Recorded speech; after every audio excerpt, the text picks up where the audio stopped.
Xiaomi Mi 10T এই ফোনটার একটা সমস্যা রয়েছে। একটা না কয়েকটা সমস্যা। একটু যিনি ফোনটা পাঠিয়েছেন উনার ভয়েসটাই শুনি। ভাই ওইটা হচ্ছে মাইক্রোফোন কয়েকটা লাগাইছি। মাইক্রোফোন এই কাজ করে এই কাজ করে না, যাক ওই সাবজেক্ট বাদ। আর দ্বিতীয় হচ্ছে প্রচুর হ্যাং করে, মানে এই ওয়াইফাই কানেক্টে চলতেছে, আবার এরপরে ওয়াইফাই চলবে না, হ্যাং করবে, প্রচুর হ্যাং করবে, টাচে কাজ করবে না, আবার একটু চলবে। মানে সিপিইউ থেকে মনে হয় সমস্যা ভাই, আপনি এটা দেখেন। প্রচুর হ্যাং করে আর কি, ল্যাগ দেয় প্রচুর। যাই হোক আমরা শুনছিলাম এই ফোনটার যিনি পাঠিয়েছেন উনিও একজন টেকনিশিয়ান। তো এই সমস্যাটা নিয়েই এই ফোনটা পাঠিয়েছেন। তো ফোনটা কিন্তু এমনিতে রানিং আছে বাট হ্যাং করে মাঝে মাঝে ওয়াইফাই পায় না বা এই সমস্যাগুলো কিন্তু হয় এই ফোনটাতে। আর অনেক সময় দেখা যায় ডিসপ্লে আসে না বা রিস্টার্ট করে, এই প্রবলেমগুলো হতে পারে, সরাসরি ডেডও হয়ে যেতে পারে। তো যাই হোক আমরা এই ফোনটার সিপিইউ রিবোলিং করব। রিবোলিং করার আগে আমাদের খেয়াল করতে হবে যে সব ঠিকঠাক আছে কিনা এবং মাদারবোর্ডে অন্য কোনো ফিজিক্যাল ড্যামেজ আছে কিনা। অনেক সময় দেখা যায় যে অনেক কারণেও কিন্তু এ ধরনের সমস্যা হতে পারে, বাট এই ফোনটার মাদারবোর্ড একদম ফ্রেশ। এর আগে কোনো কাজ করা হয়নি এবং সিপিইউটা একদমই ইনটেক রয়েছে, মানে সিপিইউর উপরের কভারটাও খোলা হয়নি, পেপারটা।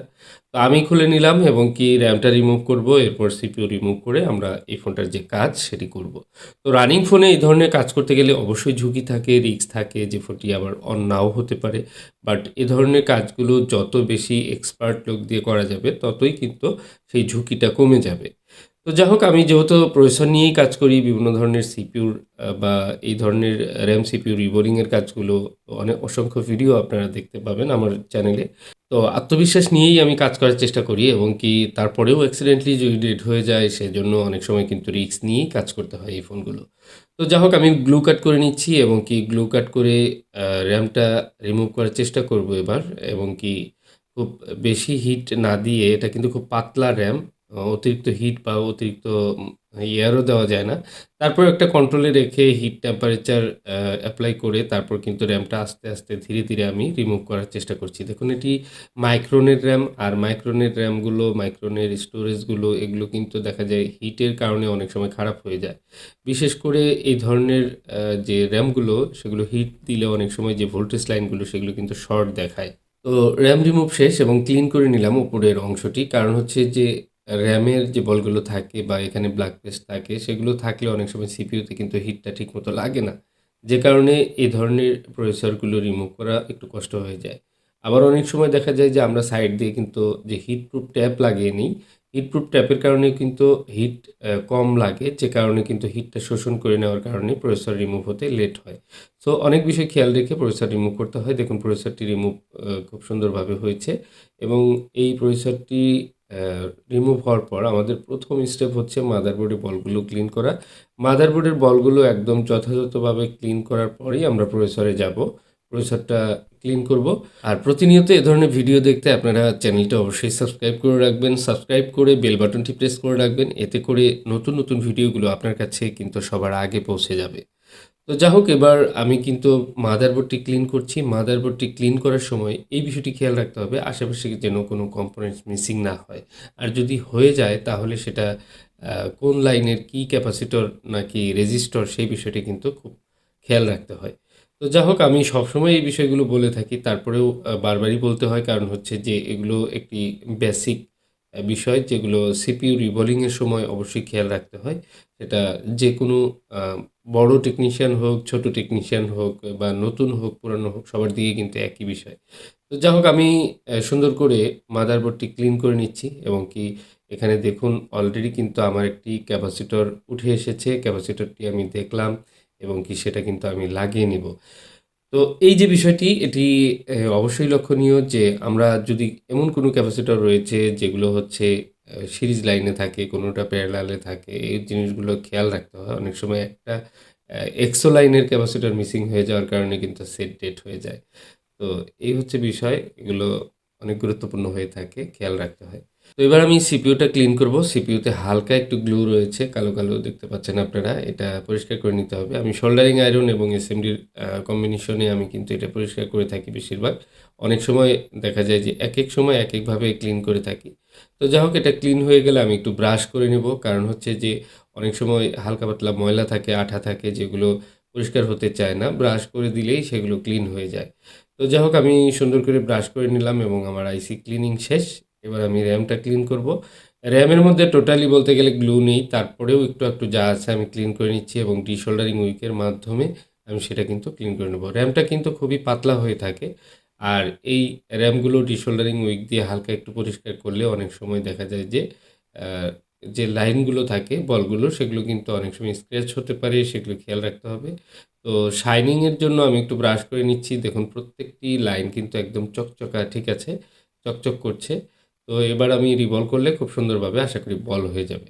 প্রথমে আমি সিপিইউটা বল করব। সিপিইউ বল করার জন্য আমি পিপিডি এপ্লাই করছি এবং কি আমি ম্যাক্সিমাম সময় একটু ইউএল এর যে 199 ডিগ্রির পেস্ট রয়েছে পিপিডি সেটা ইউজ করে থাকি। অনেক সময় মান্ট ইউজ করে থাকি। এই মুহূর্তে আমি মান্টের যে পিপিটি সেটা ইউজ করছি আর এটাও যথেষ্ট ভালো এবং মাঝে এটাও ইউজ করে থাকি। তো বাজারে একেক সময় একেক পিপিটি পাওয়া যায়, অনেক সময় সংকট দেখা দেয়, একেকটা পাওয়া যায় না। যদিও আমার কাছে অনেক কালেকশন থাকে, বেশি করে আনা থাকে, তারপরেও দেখা যায় একসময় ফুরিয়ে গেলে পাওয়া যাচ্ছে না। তখন ব্র্যান্ড চেঞ্জ করতে হয়। তো আর এই পিপিটি ইউজ করার সময় আমাদের লক্ষ্য করতে হয় যদি কোনো বল মনে হয় যে একটু ছোট বড় রয়েছে বা কোনো গ্যাপ রয়েছে তাহলে আরেকবার একটু পিপিটি ইউজ করা যেতে পারে এবং কি সেটা কনফার্মেশনের জন্য যে প্রত্যেকটি বল যেন ঠিকঠাক হয়ে যায় সেজন্য আরেকবার অনেক সময় আমরা অ্যাপ্লাই করে থাকি। তো রিবোরিং শেষ এবং কি আইসিটিও ঠিক আছে, মাদারবোর্ডটিও একদম চকচকে। এবার আমি বসিয়ে দিচ্ছি। তো এই আইসিটি সঠিকভাবে সঠিক পজিশনে ঠিকঠাক মতো বসিয়ে আমরা আবার পুনরায় এটাকে রিসোল্ডারিং করে দেব। মানে ভালোভাবে সোল্ড করে ভালোভাবে সোল্ডারিংয়ের মাধ্যমে বলগুলো প্রত্যেকটা বল আবার যেন মাদারবোর্ডের সাথে কানেকশন পেয়ে যায়। এই বন্ডিংটা যতক্ষণ ভালো থাকবে ততক্ষণ আইসি যদি ভালো থাকে তাহলে ফোনটা ভালো চলবে। আর যদি এই বন্ডিংটা মানে এই আইসিটা ঠিকমতো মাদারবোর্ডের সাথে কানেকশন ঠিকমতো না হয় তাহলে এই ফোনটি কিন্তু আবারও প্রবলেম করতে পারে। অথবা এই কোম্পানি যখন দেয় তখন কিন্তু সব ঠিকঠাক মতোই দেয়। বাট কিছুদিন ইউজ করার পর বা ২ বছর ৫ বছর ইউজ করার পর এই ফোনগুলোর যখন এই কানেকশনগুলো ফল্ট হয় তখনই কিন্তু ফোনের বিভিন্ন সমস্যা দেখা দিতে পারে। এটা হচ্ছে একেবারেই কমন একটি বিষয় বর্তমানের জন্য এবং সবসময় যে এগুলো ফল্ট হবে তা না। এর বাইরেও কিন্তু অনেক প্রবলেম রয়েছে একটা ফোনে। একটা ফোনের অনেক ধরনের সমস্যা হতে পারে। বাট এই সমস্যাটি বর্তমানে একটু কমন হচ্ছে। কারণ হচ্ছে আমরা অ্যান্ড্রয়েড ইউজাররা প্রচুর পরিমাণে ইউজ করে এবং কি ফোনটা প্রচুর হিট হয়। দেখা যায় ম্যাক্সিমাম টাইম আমরা কিন্তু অনলাইনে থাকি এবং কি অনলাইনে বিভিন্ন ধরনের কাজ করি। এখন গেমিং ছাড়াও কিন্তু ফোনের উপরে অনেক স্ট্রেস পড়ে। অনেক ধরনের যে সমস্ত অ্যাপসগুলো আমরা ইউজ করি সেগুলোর থেকেও কিন্তু অনেক চাপ পড়ে। সো এই ফোনগুলো লং টাইম চলতে একসময় কিন্তু এই বলগুলো অতিরিক্ত গরম হয়ে যায়। গরম হওয়ার কারণে বলগুলোর যে ক্ষমতা সেটি কিন্তু হারিয়ে ফেলে। মানে হচ্ছে যে কানেকশনগুলো সেগুলো কিন্তু আস্তে ক্ষতিগ্রস্ত হতে থাকে। তখন কিন্তু এই ফোনটি দেখা যায় যে বিভিন্ন ধরনের ট্রাবল করে। তো ট্রাবল যখন করতে থাকে তখন আমরা ট্রাবল শুটিং করি এবং কি খুঁজে বের করার চেষ্টা করি যে আসলে কোথায় কি প্রবলেম রয়েছে। যদি এ ধরনের RAM প্রসেসরের প্রবলেম আমরা খুঁজে পাই বা কোনো শনাক্ত হয় যে হ্যাঁ, এই প্রবলেম, তাহলে কিন্তু সঠিকভাবে এই ফোনগুলোর আবার আইসিগুলো খুলে নতুন করে বলগুলো আবার করে তারপর আবার ভালো করে বসিয়ে দিলেই এই ফোনগুলো কিন্তু আবার সচল হয়ে যায়। যদিও এই কাজগুলো কোম্পানিগুলো তারা কিন্তু রোবোটিক সিস্টেমে বা অটোমেটিক মেশিনে কিন্তু করে থাকে। যে কারণে কাজগুলো আরও বেশি নিখুঁত হতে পারে। বাট আমরা এগুলো ম্যানুয়ালি খুব সুন্দরভাবে করার চেষ্টা করি এবং প্রত্যেকটা বল বা প্রত্যেকটা কানেকশন যেন আবার ঠিকঠাক মতো পেয়ে যায়, এজন্য কিন্তু আমরা এই রিবোলিং প্রসেসটা করে থাকি। তো আমাদের যার যত হ্যান্ড স্কিল ভালো সে তত সুন্দরভাবে এক চান্সে এই কাজগুলো করে নিতে পারবে। তো যাই হোক আমি চেষ্টা করছি সুন্দরভাবে কাজটি করার এবং কি আলহামদুলিল্লাহ আমার মনে হয় যে রিবোলিংটি খুব সুন্দরভাবে আমি করতে পেরেছি। তো আমি এবার চেক করব।